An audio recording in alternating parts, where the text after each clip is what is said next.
오늘 우리에게 주신 하나님의 말씀은 이사야 49장 4절의 말씀인데요. 세 번역으로 함께 봉독하도록 하겠습니다. 앞에 PPT가 뜨면 같이 보았으면 좋겠는데요. 같이 천천히 내용을 생각하면서 봉독하겠습니다. 시작. 그러나 나의 생각에는 내가 한 것이 모두 헛수고 같았고 쓸모없고 허무한 일에 내 힘을 허비한 것 같았다. 그러나 참으로 주님께서 나를 온바로 심판하여 주셨으며 내 하나님께서 나를 정당하게 보상하여 주셨다. 아멘. 오늘은 이사야서의 말씀을 갖고 분별의 주제를 명확히 하라, 분별의 주제를 명확히 하라 라는 제목으로 함께 분별의 이야기를 계속 이어가려고 합니다. 우리가 지금 분별의 이야기를 계속 나누고 있는데요. 여러분 혹시 지금 온라인으로도 보고 계신 분들이 계신 걸로 알고, 또 돌베개 교인 분들 이외에도 다른 분들이 보고 계시다는 것을 알고 있고, 또 특별히 결정해야 될 중요한 문제들을 안고 계신 분들이 있다는 것을 제가 이제 들은 바가 있습니다. 그래서 여러 분들이 계실 텐데, 특별히 이 분별의 이야기를 잘 나누시면서 부탁드리기는 실제로 분별을 잘 해보셨으면 하는 그런 바람이 있어요. 그래서 그 분별은 어느 한순간에 번개 맞듯 그렇게 이제 딱 주어지는 게 아니라 그 과정을 일정하게 잘 지나가셔야 합니다. 그래서 과정을 잘 지나가며 결국에는 좀 더 나은, 하나님 뜻에 좀 더 가까운 그런 분별의 선택들을 할 수 있다는 것이죠.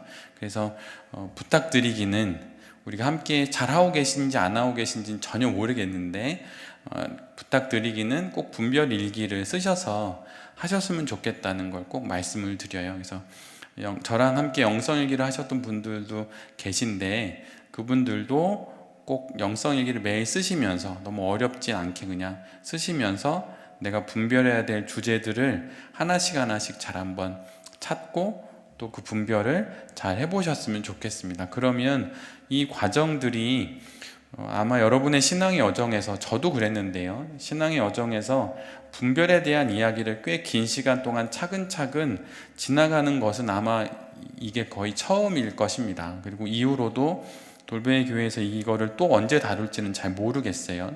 그래서 아마 신앙의 인생에서 거의 처음 하시거나 그러실 텐데, 저는 처음이었거든요. 그래서 그러실 텐데, 이 과정이 헛되지 않도록 분별 일기나 영성 일기를 꼭 쓰셔서 분별해야 될 것들을 잘 한번 분별해 보셨으면 좋겠습니다. 그래서 어떤 제안이든 아니면 어떤 선택이든, 아니면 짧게는 이직이든 아니면 이사든 소소한 우리 일상의 많은 것들이 선택인데, 그런 것들을 어떻게 해야 되는지 한번 잘 경험해 보시면 이후로 어떤 선택을 하실 때 많이 유익하리라 생각이 듭니다. 저는 이제 그런 유익함을 많이 느꼈는데요. 여러분도 그러셨으면 좋겠습니다. 첫 번째 PPT를 보면 분별의 주제를 명확하게 하는 것은 여러 질문을 통해서 주제를 명확하게 할 수 있습니다. 그러니까 이건 단적으로 영적 동반을 할 때, 그러니까 영적 지도라고도 하는데, 저는 영적 지도라는 표현보다는 영적 동반을 더 좋아하는데, 영적 동행이나, 그렇게 만나는 분이 있으면 그분과 함께 일주일에 한 번, 1시간 정도 서로 이야기를 나눌 때 그분의 여러 가지 어떤 영적인 여정에 있어서 이야기를 많이 들어드립니다. 그리고 질문을 하죠. 그때 어떤 마음이 좀 드셨습니까? 그때 마음에 일어났던 느낌들은 어떠셨나요? 이런 질문을 하면 할수록 그분이 지금 갖고 있는 어떤 신앙적인 주제에 대한 좀 더 명확한 이렇게 아웃라인이 잡히고 좀 더 명료해지는 경향이 나타납니다. 그리고 질문을 통해서 주제가 명확해지는 것이 나타나기 때문에, 그래서 영적 동반에서도 많은 질문을 던지기도 하고 많이 듣기도 하고 이렇게 되는데, 스스로 내가 지금 분별하고자 하는 어떤 주제가 있다면 그 주제를 여러 질문을 통해서 자꾸 명확하게 하는 과정을 지나셔야 하는 거예요. 그래서 그림으로 표현하자면, 분별의 질문을 통해서 분별의 주제가 명확해지면 그 명확해진 분별의 주제를 갖고 분별을 하면서 또 정확한 이제 하나님의 뜻을 분별해낼 수 있는 것이죠. 그래서 분별의 질문은 내가 분별하고 싶은 어떤 내용은 있는데 그것이 정확하게 어떤 주제인지를 내 스스로가 말할 수 없으면, 한 문장으로 정리할 수 없으면, 그러면 하나님의 어떤 내가 분별하고 싶은 것에 대한 정확한 답이 있어도 그것이 그 답인지 아닌지 모른다는 것이에요. 그래서 질문이 좀 명확해야 답이 좀 대답이 좀 좋은 대답을 들을 수 있듯이, 우리가 질문하는 분별의 질문을 통해서 내가 하나님께 묻고 싶은 분별의 주제를 명확히 하고 그 질문을 계속 반복해서 던짐으로 하나님으로부터 어떤 분별의 답을 듣는 것, 이런 과정이 있습니다. 그래서 분별의 질문을 통해 분별의 주제를 명확히 해야 한다. 이거를 여러분이 꼭 잘 기억하셨으면 좋겠어요. 안 그러면, 그렇지 않으면 계속 혼란한 상황만 계속 겪고, 아니면 똑같은 주제나 똑같은 상황이나 똑같은 어떤 문제들을 반복적으로 경험하게 됩니다. 가족 내에서의 어떤 문제라든가 나의 어떤 성향적이나 정서적인 문제를 정확하게 뭐가 문제인지를 알고 그것을 하나님 앞에서 다뤄보지 않으면, 슬쩍 그냥 그 위기의 상황만 넘기면 다시 그것이 돌아온다는 거예요. 그래서 다시 어떻게 오늘의 문제는 해결이 됐는데 6개월 뒤 됐더니 그 상황이 똑같이 다시 벌어진 것입니다. 그래서 그 어떤 신앙적인 진보나 성장이나 성숙이 없이 제자리 걸음만 계속 하는 거예요. 그래서 그런 부분이 있습니다. 여러분 한번 생각해 보세요. 내가 어떤 공동체나 아니면 어떤 가정 안에서나 어떤 인간관계 안에서 아니면 어떤 선택의 주제 안에서 반복적으로 일으키는 어떤 문제가 있을 수 있어요. 개선되지 않고 그걸 어떤 그 부분에 다루는 나의 정서가 이렇게 좀 지나가지 않고 계속 쳇바퀴 돌듯이 한 번 돌고 해결이 된 줄 알았는데 6개월 뒤에 또, 아니 그 사람만 만나면 또 뭐 이런 식으로 계속 반복되는 정서가 누구나 있습니다. 여러분 누구나 있어요. 근데 그것들을 내가 정확하게 왜 그런지를 하나님 앞에 묻고 그 분별하고자 하는 주제를, 하나님 내 마음에 이런 마음이 왜 자꾸 드나요? 라고 하는 그 분별의 주제를 명확히 해서 하나님께 여쭈면 하나님이 그것을 다루시면서 그걸 지나가게 한다는 거예요. 그래서 그런 부분이 있음을 여러분이 잘 아셔서 분별의 주제를 명확하게 하는 것이 매우 도움이 된다라고 좀 잘 기억해 두셨으면 좋겠고, 뒤에 가서도 또 나올지 모르겠는데 나를 향한 분별의 주제를 명확히 하는 과정 가운데 이 상황을 놓고 나랑 끊임없이 문제를 야기하게 되는 그 사람에 대한 내 영혼의 안목도 바뀝니다. 그러니까 그 사람이 이 문제를 나에게 자꾸 불러오는 이유가 나는 요거라고 생각을 했는데, 시간이 지나면서 자꾸 분별을 하면 할수록 이 사람이 요거 때문에 나한테 이러나? 라고 그 사람에 대한 어떤 그 고정관념이나 어떤 안목이 바뀌어요. 근데 실제로 그게 그 사람이 나에게 이 일을 하게 되는 어떤 근본적인 원인일 수 있어요. 그러니까 그거를 찾아가게 됩니다. 그러면 내가 새롭게 본 그 사람의 그 문제를 갖고 내가 좀 더 깊게 분별된 나의 이 자세에서 그거를 다루니 그 문제가 좀 풀어지는 것도 있는 것이에요. 그래서 이런 부분이 있어서 분별의 주제를 명확하게 하는 것은 여러모로 많이 도움이 됩니다. 그 돌베개 교회 안에서는 이제 올해 그 성도님들이 원하시는 어떤 이렇게 건의사항 이런 걸 받았는데, 그 중에 하나가 이제 수요일 날에 신앙인의 정서에 대해서 다루어 주시면 좋겠다라는 얘기가 있어서 계획 중에 있는데요. 실은 분별의 과정에서 하는 매주의 이야기들이 실은 그리스도인의 정서에 대한 것을 많이 이야기를 합니다.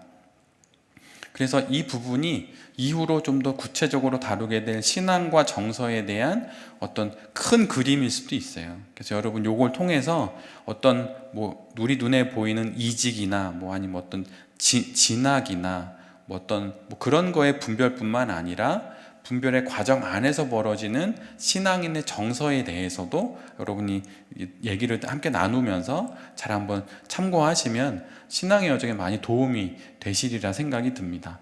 그 신앙생활에서 정말 중요한 거는 사실 정서거든요. 정서. 그 사람이 어떤 정서를 갖고 있고 건강한 정서를 갖고 있느냐에 따라 건강한 신앙을 가질 수 있는 확률이 매우 많습니다. 근데 건강한 정서 없이 만약에 높은 지식만 갖고 있다 그러면, 신학적 지식만 갖고 있다면 그게 잘못된 도구로 사용될 수 있어요. 그러니까 뭐 성도들을 다치게 한다든가 아니면 사람들을 현혹시킨다든가 그렇게 되는 거죠. 그래서 자신의 어그러진 정서를 신학으로 보상받으려고 하는 목회자들도 있습니다. 자기의 그 성취되지 않은 어떤 사회적인 어떤 욕구들을 교회 안에서의 목회자라는 지위를 통해서 그 성취의 욕구를 보상받으려는 사람도 있어요. 오래 보면 다 보입니다. 다 그래요. 다 볼 수 있어요. 근데 그것들을 잘 보면 그 사람은 정서가 어그러진 상태에 마치 커튼을 뒤집어 쓰듯 뒤집어 쓰고 그 신학과 이런 신앙들을 갖다 덧붙여서 그것으로 보여주니까 성도들이 이제 많은 성도들이 현혹된다고 말할 수 있는 거죠. 근데 그걸 까보면 그 사람의 정서가 나오는 거예요. 그래서 실제로는 제일 좋은 목회자나 제일 좋은 성도는 가정에서의 모습이 그대로 교회에서의 모습이어야 하고 교회에서의 모습이 가정에서의 모습이어야 하는 거예요. 물론 교회에서 목사인데 아빠처럼은 할 수는 없지요. 역할은 목사지만 내면의 정서는 동일해야 한다는 것입니다. 역할은 다르지만 정서는 동일해야 된다는 거예요. 그런데 이 내면의 정서를 달리 갖고 역할을 기능적으로 담당하다 보면 이게 어그러져서 뭐 목회자로 치면 음란에 빠진다든가 돈에 빠진다든가 명예욕에 빠진다든가 그런 경우가 생기는 겁니다. 성도들도 마찬가지예요. 모든 사람들이 그렇습니다. 그래서 이 정서가 어그러지지 않게 어디 가든 똑같은 내면의 정서를 갖고, 예를 들면 뭐 권력 있는 사람 앞이나 가난한 사람 앞이나 똑같은 내면의 정서를 갖고 뭐 그 사람이 지위에 맞게 대우는 해주지만 결국 비굴하지 않고, 가난한 사람을 되게 대해주지만 정말 마음의 연민을 갖고 대해주지만 그 사람이 행여라도 나의 행동을 통해서 어떻게 뭐 그 사람이 좀 마음의 상처를 입지 않도록 배려도 하고, 이런 내면의 일정한 정서를 갖고 살아갈 때 그때 분별도 더 잘할 수 있고 좋은 신앙인이 됩니다. 여러분 한번 보십시오. 그리고 자신을 한번 돌아보셔서 내가 그런 사람인지 한번 잘 보십시오. 모든 성도에게 있어서, 모든 목회자에게 있어서 이게 제일 중요한 과제라고 저는 생각해요. 단위에서의 모습이랑 단위 아래에서의 역할은 다르지만 같은 내면을 갖는 것, 그게 매우 중요합니다. 근데 이게 분별의 과정에서 우리 모두가 배우게 돼요. 그래서 이런 부분이 있고요. 그래서 이 분별의 주제를 명확하게 하는 그 과정이 나와 있는데, 분별 과정의 첫 단계는 실제로 무엇이 문제고 논란이 되고 있는 문제가 무엇인지를 명확히 하는 것입니다. 뭐가 문제지? 부부간에 어떤 대화가 잘 안 된다 그러면 뭐가 문제지?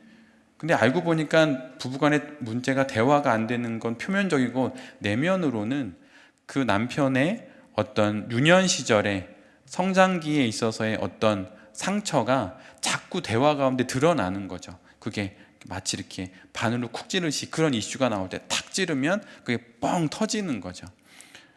그렇게 되는 것입니다. 그래서 실제로 무엇이 문제고 논란이 되고 있는 문제가 무엇인지를 명확히 아는 게 중요해요.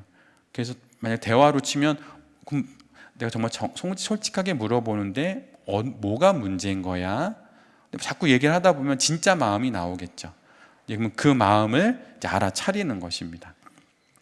그래서 무엇이 문제인지를 알지를 못하는 한 어떤 정보가 이 문제와 관련이 있는지 판단할 수가 없습니다. 정보를, 이 문제를 판단하기 위해서 많은 것들을 모을 수 있어요.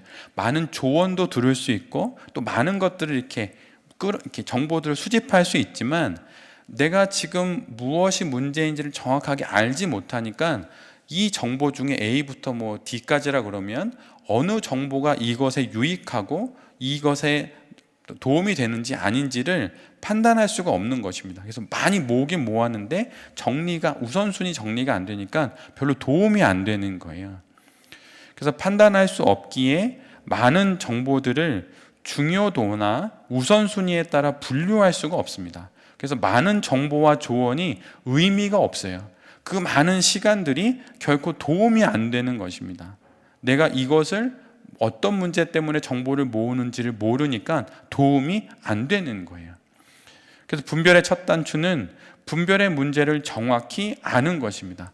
도대체 내가 지금 이 상황에서 무엇을 분별해서 선택하려고 하지라고 하는 것을 명확히 하는 거예요. 그래서 그것을 물어보는 것입니다. 사실 영적 동반에서 자꾸 물어봐요. 자꾸. 예를 들면 교회를 옮기고 싶은 목사님이 계시다 그러면 그분한테 계속 물어보는 겁니다. 왜 이런 마음이 드셨어요? 담임 목사가 힘들게 해요. 나랑 신학적 견해가 달라요. 이렇게 계속 얘기를 나눠보는 것입니다. 그렇게 하다 보면 딱 그런 건 아니지만 실제로 목회를 향한 어떤 실증이 엄청 많이 났다. 그럼 실증이 왜 난 거지요? 자꾸 얘기를 해보는 겁니다. 그래서 분별의 결국 궁극적인 문제가 사명, 예를 들면 목회의 사명이 명확하지 않았다라든가 그런 식으로 나타나면 담임 목사의 문제나 어떤 교회나 성도의 문제가 아니라 내 본인의 목회자로서의 사명이 흐릿해지거나 명확하지 않은 것이니까 그거를 분별의 문제로 갖고 하나님하고 그 분별을 하는 것이죠. 그래서 한 가지 질문이 많은 부수적인 질문들을 또 불러일으키기도 합니다. 그래서 좋은 질문을 던지면 거기에 맞는 아주 좋은 질문들이 이렇게 나오는 거죠. 이렇게 계속 이제 자녀들하고 대화하다 보면 이런 것들이 많이 나타나요. 겉으로는 그냥 학교가 재미없고 이렇게 하지만 하나 질문해보고 그러다가 하나가 탁 걸리면, 좋은 질문에 아이 마음이 탁 열리면 아이가 그 다음에 또 다른 질문으로 마음이 열고 이러면서 그 아이의 마음 속에 있는 것들 이제 헤아려 가기 시작하는 것이죠. 그래서 문제를 찾아내는 것입니다. 그래서 질문의 폭을 점점 좁혀가면서 내가 정말 분별하고자 하는 그 문제가 무엇인지를 명확히 하는 거예요. 이렇게 점점 좁혀가는 거죠. 쭉. 그래서 대학을 가야 할까? 이런 질문이 있다면 예, 아니오로 답을 할 수 있겠죠. 그럼 이제 그 다음에 그럼 대학을 갈까? 그럼 어떤 대학? 4년제 갈 거야? 2년제 갈 거야? 그럼 2년제. 그러면 어디 갈 거야? 집 근처. 집 근처 중에 등록금이 싼데 이런 식으로 대학을 가겠다라고 하는 분별의 주제에서 점점 좁혀져 나가는 것입니다. 그래서 마치 태양빛을 돋보기에 이렇게 맞춰서 이렇게 초점을 맞추면 불이 붙듯이 그렇게 초점이 분명한 분별의 질문들을 자연스럽게 던지면서 그 다음 질문으로 이어져 나가면서 분별의 주제들을 명확하게 하는 것이에요. 물론 모든 문제에서 분별의 질문이 정확하게 만들어지는 것은 아닙니다. 그러나 방향이 그렇다는 거예요. 내가 지금 분별을 잘하고 있느냐 못하고 있느냐라고 하는 것이 분별을 하면 할수록 가지치듯이, 가지를 점점 치듯이 줄어들고 초점이 맞춰지는 방향이어야지, 그것이 아니라 자꾸 산만해진다. 그러면 분별을 지금 내가 잘 못하고 있는 것입니다. 그럼 질문을 좀 바꿔보거나 질문의 내용을 좀 달리해보거나 하면서 그 분별의 주제를 명확하게 만들어가고 좁혀가는 것이 필요한 것이에요. 그렇게 자꾸 이제 해보는 것이 좋습니다. 그리고 두 번째랑 이제 세 번째 단계에서는 분별하기 원하는 주제의 이제 내면을 살펴보도록 이제 돕는 것인데, 전체적인 윤곽과 그것이 발생시키는 느낌, 그리고 그것이 일으키는 갈망과 그것이 영향을 끼치는 관계와 구도들을 자꾸 살펴보면서 익숙해지는 것이에요. 예를 들면 어떤 분별의 주제가 있다, 그럼 그것이 이런 거구나 라고 하면 전체적인 윤곽을 한번 그려보고, 그것을 통해서 내 안에 일어나는 느낌들, 또 이것을 통해서 내 안에 일어나는 어떤 갈망들, 그 다음에 이것을 통해서 주변에 퍼지게 되는 여러 영향들, 이런 구도들을 한번 그려보는 것이죠. 그래서 내가 안고 있는 문제를 이렇게 어떤 논문 쓰듯이 이렇게 풀어가는 것도 좋은데, 때로는 그림을 그리듯이 이렇게 막 그려나가다 보면 그러면 도움이 됩니다. 예전에 저를 만났던 어느 그 성도님은 부부싸움을 아주 크게 했는데 좀처럼 해결되지가 않는 거예요. 신앙 좋으신 분입니다. 해결이 되지가 않는 거예요. 그래서 그분이 자기가 해온 거를 저를 보여줬어요. 근데 이런 A4 용지보다 좀 더 큰 종이에다가 부부싸움을 하게 된 그 글을 적다가 갑자기 그림을 그리시더라고요. 그래서 자기를 중심으로 이 일의 대상이 되는 아내와 또 이 일과 연관되어 있는 여러 가지 이슈들을 쭉 적어놓고 그 이슈 밑에다가 막 글을 적으셨어요. 쭉 적고 전체적인 이 상황에 대한 자신의 전체적인 구도가 이러한 모양이라고 그걸 가져와서 저랑 얘기를 나눈 적이 있거든요. 매우 잘하신 것입니다. 머릿속으로만 그려도 소용이 없어요. 손으로 적어야만 그 관계도가 그려지고 그 관계 안에서 내가 느끼는 어떤 느낌들도 어느 단어로 규정되는 순간 그 느낌이 뭡니까? 라고 물어볼 때 그거는 엄청난 우울감이었어요 라고 말할 수도 있는 거거든요. 그러니까 어떤 단어가 딱 정해지면 그 단어 안에 나의 감정들을 담아서 그 단어로 설명할 수 있기 때문에 매우 유익합니다. 그래서 이렇게 그림을 그리면서 관계도나 이런 걸 그리면서 내가 분별하기를 원하는 주제의 내부를 살펴보는 거예요. 이렇게. 근데 여러분, 이게 실은 나에게 어떤 자녀가 있다 그러면 자녀의 내면을 살피는 데도 매우 도움이 됩니다. 저희 집도 이 방송을 보고 있는지 모르겠는데 저희 아이들이 저랑 성향이 좀 다른 아이가 있어요. 많이 다릅니다. 네. 저는 좀 내향적인데 저희 자녀 중에 한 명은 내향적이지가 않아요. 매우 외향적이에요. 근데 엄마랑 아빠랑 내향적이니까 자기도 내향적인 줄 아는데 그렇지 않거든요. 근데 그 아이를 이해하고 또 자녀들을 이해하는데 이런 그림이 많이 도움이 돼요. 아이는 왜 이럴까? 그러면서 좀 기다려 줄 수도 있고 이제 그렇게 되는 거죠. 그래서 그렇게 하다 보면 점점 내가 다루고자 하는 주제에 익숙해집니다. 여러분, 익숙한 것은 그 주제가 이제 열매를 맺으려고 익어가고 있다는 말이에요. 그래서 매우 이 단계가 중요합니다. 그래서 이 주제에 더 익숙해질 수 있는 다른 방법들도 이제 있는데 그것은 나와 비슷한 상황을 겪었던 사람과 대화를 나눠보는 것이에요. 그래서 여러분, 어떤 문제를 안게 되면, 분별의 주제를 갖게 되면 홀로 있으면 안 됩니다. 기도도 홀로 있는 게 아니에요. 하나님과 함께 있는 것입니다. 여러분, 홀로 있으면, 우리 성경 속의 일로 말씀드리면 하와가 홀로 있을 때 사탄이 찾아오죠. 근데 꼭 그런 이미지로 그냥 이해를 한다면 홀로 있는 건, 문제가 있을 때 홀로 있는 건 썩 좋지 않아요. 홀로 있을 때, 그러니까 문제가 있을 땐 하나님과 함께 있어야 합니다. 문제가 있을 때 하나님과 함께 있어야 돼요. 대부분의 성도들이나 모든 사람들이 실족할 때는 문제가 있을 때 혼자 있는 경우에 대부분 문제가 벌어져요. 그래서 문제가 있으면 여러분 무조건 집 밖으로 튀어나와서 좋은 믿음의 사람들과 함께 있어야 됩니다. 자주 만나기도 하고 얘기도 나누고, 그리고 만약 혼자 있어야 하는 상황이라면 기도를 하는 거예요. 여러분, 그게 매우 중요합니다.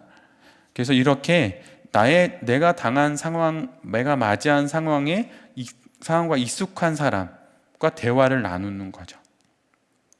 근데 그 대화를 통해서 내가 다루고자 하는 주제를 명확하게 할 수 있습니다. 그래서 내가 이런 상황을 겪고 있는데 어떻게 생각하세요? 라고 말하고 듣는 거예요. 물론 그 말을 좀 많이 먼저 이렇게 해야 이제 들을 수 있으신 분도 계시겠죠. 그러면 이제 먼저 내가 왜 왔는지를 얘기를 쭉 하고 그 다음에 그 상황에 대한 그 사람의 이야기를 들으세요. 그러면 이 주제에 대한 좀 내부적인 내밀한 상황들을 다른 시각에서 볼 수 있게 됩니다. 너무 중요하다고 해서 딱 눈앞에 갖다 대면 잘 안 보이지요. 근데 오히려 거리를 두면, 뒷배경으로 해서 좀 거리를 두면 그것이 좀 잘 보이듯이 그렇게 상황에 익숙해질 수 있도록 이러한 두 번째, 세 번째 단계를 지나실 필요가 있습니다. 그리고 네 번째 단계로는 주제를 묘사하거나 질문을 할 때는 가능한 구체적인 문장으로 작성해 보라는 거예요. 내가 지금 겪고 있는 문제가 이러이러한, 뭘 분별하고 싶으세요? 그러면 저는 이러한 내용을 분별하고 싶습니다. 이렇게 한 문장을 딱 말하는 거죠. 좌우명이 뭐세요? 그러면 이제 그걸 가지고 이야기할 수 있듯이 분별하고자 하는 주제를 한 문장으로 좀 말씀해 주시겠어요? 그러면 구체적으로 한 문장으로 딱 말할 수 있으면 그럼 분별의 주제를 잘 정리하고 있는 것입니다. 예를 들면 막연하거나 폭이 넓거나 너무 열린 그런 개방적이면 분별을 시작하기가 어렵습니다. 모든 경우가 다 해당이 될 수 있기 때문이에요. 그래서 시간과 장소와 관련 인물과 현재까지의 상황 등을 포함을 시켜서 구체적으로 문장을 만들어 보는 것이에요. 그래서 내가 지금 분별하고 싶은 건 다음 주 주일까지 뭐에 관련돼서 누구와 누구에게 이러한 상황들을 말해야 되는데 이 상황에 대한 분별이 필요합니다. 이렇게 이제 문장을 만들어 보는 것이죠. 그래서 구체적으로 문장을 만들고 또 추후에 이 문장이 또 바뀔 수도 있는데 괜찮고요. 그렇게 구체적으로 문장을 자꾸 만들어서 이제 분별의 주제를 다듬어 보는 것입니다. 하나님의 뜻의 분별에 있어서 위의 요소들이 배제되지 않음을 명심해야 합니다. 하나님의 뜻의 분별이라고 해서 우리의 이성이 사용되지 않는 게 아닙니다. 그래서 여러분 사실은 매우 좀 차분하고 침착한 사람, 그리고 이성적으로 상황을 정리할 수 있는 사람이 분별을 훨씬 더 잘해요. 하나님 뜻에 가깝게 훨씬 더 잘합니다. 물론 위기의 순간엔 직관을 통해서 분별하는 것이 훨씬 더 하나님의 뜻에 가까울 수도 있어요. 시간이 없고 위기의 순간이고 지금 이 문과 이 문 중에 어떤 문을 열어야 살지? 라고 할 때 그때는 직관이 잘 발달되어 있는 사람이 당연히 앞에 나가야겠죠.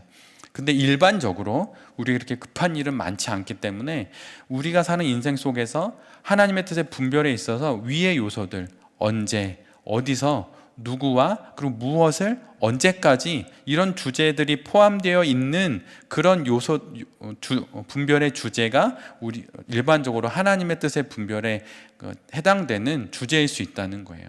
그래서 꿈을 꿨는데 뭐가 어쩌다고 거의 다 제 얘기가 아닙니다. 저보다 신앙이 훨씬 좋은 목사님이 이렇게 얘기했어요. 누가 그런 얘기하면 그냥 그거 다 그분 얘기입니다. 개소리로 여기라고. 아무것도 아니라는 거예요. 진짜 아무것도 아니에요. 저에게 와서 꿈 얘기하셨던 분 중에 진짜 막 놀랄만한 꿈도 있습니다. 저에게 해주셨던 이야기 중에. 근데 제가 그분 얘기를 잘 듣고 말씀을 나눠드렸지만 제 마음속엔 그건 아무것도 아니다 이런 마음이 있어요. 그래서 분별은 누가 잘하냐? 침착하고 차분하고 흥분하지 않고, 흥분했으면 잘 가라앉히고 잘 손으로 쓰면서 상황의 전개도를 잘 그리고 그걸 차분히 기도할 때, 그때 분별을 잘하는 거예요. 여러분 교회 개척 제가 어떻게 했을까요? 기도 저 꽤 오래 했습니다. 엄청 오래 했어요. 그냥 결론은 되게 무모해 보였지만 기도는 그렇게 했어요. 그리고 물론 무모하게 해서 많이 힘들었죠. 그건 사실인데, 근데 어떤 결론이든 선택 이후에 주어지는 상황에 그렇게 힘들지 않았던 건 그 이전에 차근차근 다져진 그런 기도의 시간이 있었기 때문이에요. 그래서 여러분 잘 한번 이런 요소들이 배제되고 있진 않은지 잘 분별해 보셔야 합니다. 그리고 두 번째는 가정들이 되게 중요합니다. 우리는 무의식적인 가정들을 알아내는 데 도움을 얻기 위해서 세 가지를 할 수 있어요. 그러니까 왜 굳이 대학을 가려고 하는가? 나의 마음속에 그냥 가야 합니까? 말아야 합니까? 이걸 묻기 전에 내 안에 어떤 게 있지? 이걸 살펴보는 거예요. 그래서 나의 갈망이 아닌 타인의 갈망에 의한 것을 내가 구하면서, 그러면서 대학을 어느 대학 갈지를 분별하려고 하는 것은 아닌가? 이런 것이죠. 난 대학 가고 싶은 마음 별로 없는데, 난 직장 생활 하고 싶은데 엄마 아빠가 대학 가라고 해서 그것에 대한 부모의 갈망을 나의 갈망으로 여기는 건 아닌가? 그럴 수도 있고, 그래서 내가 굳이 왜 그러지? 이런 것들을 돌아보는 것입니다. 첫 번째로는 내 안에 자연스럽게 갖게 된 이런 마음이 어디서부터 왔는지를 살펴보는 거예요. 첫째는 무엇이 우리를 놀라게 하는지, 또는 무엇이 우리를 불안해하게 하고 방어적이 되게 하는지를 주의를 기울이는 습관을 형성할 필요가 있습니다. 그러니까 내가 무의식적으로 당연히 난 대학을 가야 돼 라고 했는데, 정말 가야 돼? 라고 하는 그 질문을 던지는 건데, 그것이 내가 그냥 나도 모르게 갖게 되는 그런 마음들이 있는데, 나를 정말 놀라게 하고 나를 불안하게 하고 나를 방어적이 되게 하는 그런 것들에 주의를 한번 기울여 보는 거예요. 내가 혹시 그게 두려워서 부모님들의 평가가 두려워서 대학을 굳이 가려고 하는 것인가? 나는 문과를 좋아하는데 어머니나 아버지의 기대 때문에 이과를 가려고 하는 것인가? 살펴보니까 어머니가 나에게 실망할까 봐 그런 불안감, 방어 기제 뭐 이런 것들이 나타나는 거죠. 근데 그것에 주의를 기울이는 습관이 필요한데, 여러분 이것이 영성일기에서 나타나는 매우 큰 유익입니다. 자기를 돌아보는 거거든요. 내가 왜 그랬을까 오늘? 그때 왜 차분하게 잘 있다가 갑자기 그 사람이 그 말 했을 때 불끈하면서 막 이렇게 얼굴이 막 벌개져서 화를 냈을까? 저녁에 돌아가서 이렇게 한번 살펴보는 것입니다. 그래서 내가 혹시 듣고 싶어 하지 않은 부분은 어디인가? 정반대되는 관점을 고집하는 부분은 혹시 있는가? 균형을 깨트리는 반응을 보이는 것이 언제인가? 뭐 이런 걸 살펴보는 겁니다. 저는 개인적으로 오해받는 걸 되게 어려워해요. 제가 이제 그런 거를 많이 싫어하는 편이어서. 근데 정말 심한 오해를 받고 모멸감을 크게 느낀 적이 있습니다. 너무 억울했고, 근데 정말 하나님 앞에서 많이 울었어요. 책상을 막 두드려 가면서 막 내가 뭐 그런 사람이 아닌데, 아주 그냥 비아냥거리면서 저에게 모멸감을 줬던 사람이 있습니다. 근데 그때 그런 상황들을 돌아보면서 하나님, 제가 왜 그때 이렇게 흥분하죠? 혼자 있었지만 그때 하나님께 기도하면서 제가 왜 이런 것입니까? 돌아보니까 저한테 드는 마음 중에 하나가, 너가 그렇게 의롭냐? 이런 마음도 주셨어요. 너가 이렇게 의로워? 예수님도 모멸감을 겪었는데 너라고 모멸감을 겪으면 안 돼? 이런 마음도 주셔서 꿀꺽 삼켜서 좀 몇 개월 지나서 그 상황도 넘어갔는데, 이제 그런 걸 한번 살펴보는 것이죠. 내가 분별하고자 하는 어떤 주제에 내가 나도 모르게 갖는 무의식적인 어떤 가정들이나 그럴 것이야 이렇게 여기는 것이 있다면 그걸 살펴보는 것입니다. 근데 그것이 내가 그걸 정말 좋아서가 아니라 불안해서, 아니면 내가 외면받을까 봐 이렇게 해서 갖게 된 어떤 그런 마음으로부터 비롯된 분별의 주제가 아닌가 살펴보는 것입니다. 둘째는 변화를 원하지만 그럼에도 불구하고 변화가 불가능한 것처럼 보이는 고질적인 행동에 주의를 기울일 필요가 있어요. 그러니까 내가 진짜 하고 싶은 거는 이건데 내 마음에서는 다른 것들이 요동치거나, 아니면 내 마음이 진짜 하고 싶은 것은 이건데 내가 밖으로 버리는 행동들이 전혀 다를 경우, 그러면 내가 정말로 분별해야 될 주제가 내 마음인지 이 행동인지 한번 살펴보는 것이죠. 그래서 고질적인 행동들, 반복되는 행동들, 고쳐지지 않는 행동들, 이런 것도 한번 살펴보면 그것으로부터 비롯된 잘못된 분별의 주제를 선택하지 않고 다른 주제를 선택할 수 있다는 것입니다. 그래서 의식성찰이 나의 고질적인 행동들을 알아차는 데 도움이 됩니다. 그리고 세 번째로는 요건 잠깐만 오늘 주제랑 연관이 돼서 뒤에 예 부분만 잠깐 이야기하고 다음 주에 다시 나눌게요. 그 예에 보면 나의 성장 배경이나 청소년기의 경험이나 사회적인 제약들을 통해서 무의식적인 가정들은 가능한 선택 조건들을 제한하기도 합니다. 그러니까 어느 가정에서 태어났으면 그러니까 어느 집안에 태어나서 자연스럽게 갖게 된 어떤 내면의 어떤 울타리라면 울타리일까요? 울타리를 갖는 거예요. 그러니까 너는 하면 안 돼. 그러니까 나는 이걸 하면 안 돼. 이런 거죠. 그러니까 나도 인식하지 못한 채 갖게 된 가정들이 있어요.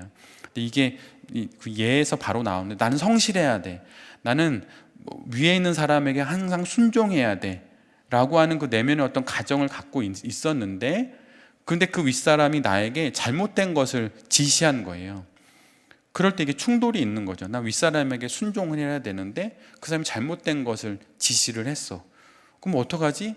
이것도 잘못된 거고 또 윗사람에게 순종도 해야 되는데 이러면서 혼란이 오는 거예요. 근데 이런 경우가 많이 있습니다. 그런데 그런 것들이 내 안에 무의식적으로 갖게 된 어떤 가정이라고 하는 거예요. 그래서 이 가정들이 드러내서 그거를 잘 확인하고 올바른 어떤 기준을 갖는 것이 평생에 걸친 성도들의 과제라고 할 수 있고, 이런 과제를 통해서 내적 치유가 일어납니다.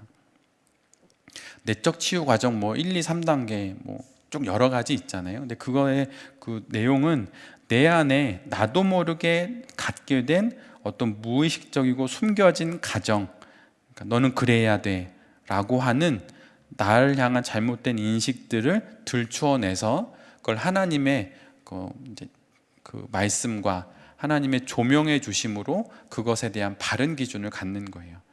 예. 근데 이게 한국 사회에 좀 많습니다. 특히 부모 자녀 간에 이제 갖게 된 게 많이 있더라고요. 그래서 이런 부분이 있는데 요거는 다음 시간에 이제 같이 하도록 하겠습니다. 오늘은 여기까지 하도록 하겠고요. 한 주간 지나실 때 자신의 내면을 좀 잘 돌아보시면서 또 다음 주에 뵙도록 하겠습니다. 그럼 오늘 여기까지 주신 말씀을 갖고 잠시 좀 기도하도록 하겠습니다. 기도하겠습니다.